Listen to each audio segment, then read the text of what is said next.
Hi friends, customs டிபார்ட்மெண்ட்லேருந்து ஒரு super job vacancy வெளியிட்டிருக்காங்க. வாங்க இதுக்கான ஃபுல் டீட்டெயில் என்ன அப்படின்றத பார்க்கலாம். அதாவது என்ன மாதிரியான போஸ்டிங் அப்படின்னு பார்த்தோன்னா, மெரைன் வின் ஆஃபீஸருக்கு ஆள் எடுக்கிறதா சொல்லியிருக்காங்க. இந்த ஜாப் குரூப் சி லெவலில் உள்ள ஒரு ஜாப்பு.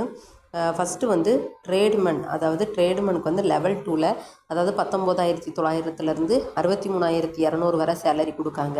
போஸ்டிங்கை பொறுத்த வரைக்கும் உங்களுக்கு 2 வேக்கன்சி இருக்குது. யூஆரில் 1, ஓபிசியில் 1. இதுக்கு குறைஞ்சது நீங்கள் 25 வயசு இருந்தால் போதும் அப்படின்னு சொல்லியிருக்காங்க. அதுக்கடுத்து என்ன குவாலிஃபிகேஷன் அப்படின்னு பார்த்தோன்னா, ஐடிஐ சர்டிஃபிகேட், அதாவது mechanical, diesel, fitter, turner, welder, electrician அந்த மாதிரி. அதுக்கப்புறம் 10th முடிச்சிருக்கணும்.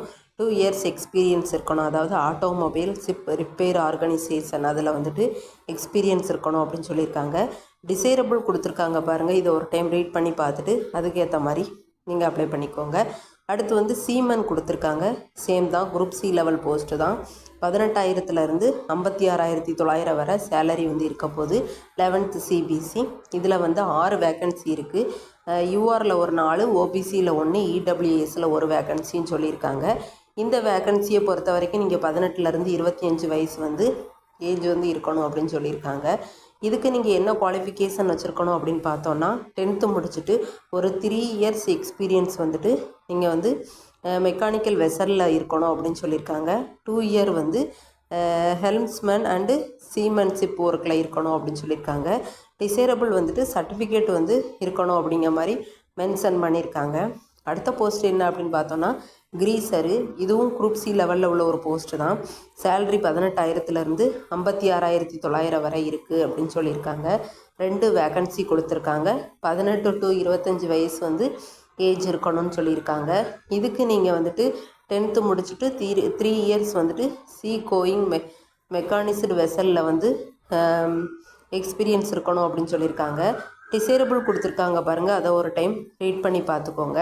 அடுத்து என்ன அப்படின்னு பார்த்தோன்னா, டிஸ்கிரிப்ஷனில் ஒரு டியூட்டிஸ்க்கும், அதாவது ட்ரேட்மேன், சீமன் இல்லை கிரீசர், இது எந்த ஒர்க்காக இருந்தாலும் உங்களுக்கு ஒர்க்குக்கான டிஸ்கிரிப்ஷன் என்ன அப்படின்றத கொடுத்துருக்காங்க.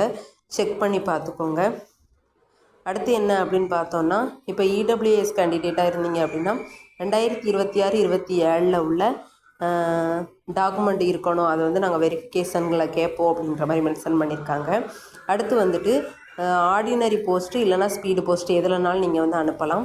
இந்த additional commissioner of customs establishment, office of the commissioner of customs general, 2nd floor, Krishna block, Rajaji சாலை, சென்னை 6,01,000. இமெயில் ஐடி கூட கொடுத்துருக்காங்க. செக் பண்ணி பார்த்துக்கோங்க. இந்த அட்ரஸுக்கு 30/4/2026க்குள்ளே நீங்கள் சென்ட் பண்ணி வைக்கணும் அப்படின்னு சொல்லியிருக்காங்க.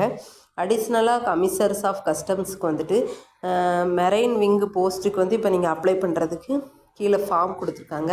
இதை டவுன்லோட் பண்ணிவிட்டு நீங்கள் அப்ளை பண்ணிவிட்டு உங்களோட டீட்டெயில்ஸ் எல்லாமே கொடுத்துட்டு சென்ட் பண்ணுற மாதிரி இருக்கும் அப்படின்னு சொல்லியிருக்காங்க. எக்ஸாமை பொறுத்த வரைக்கும் உங்களுக்கு ரிட்டன் எக்ஸாம் இருக்க போது, அதுக்கப்புறம் ஃபிசிக்கல் என்ட்ரன்ஸ் டெஸ்ட் இருக்க போது, அதில் ஸ்விம்மிங் இருக்கும், மெடிக்கல் ஃபிட்னஸ் கண்டிப்பாக பார்ப்பாங்க. அதுக்கப்புறம் ட்ராவலிங் அலோன்ஸ் அதெல்லாம் கொடுத்துருக்காங்க பாருங்கள். டாக்குமெண்ட் வெரிஃபிகேஷன் இருக்கும் அப்படின்னு சொல்லியிருக்காங்க. இந்த பிடிஎஃப் லிங்க் நான் டெலகிராம் சேனலில் கொடுக்கேன். ஜாயின் பண்ணிவிட்டு டவுன்லோட் பண்ணி பார்த்துக்கோங்க. Thank you friends.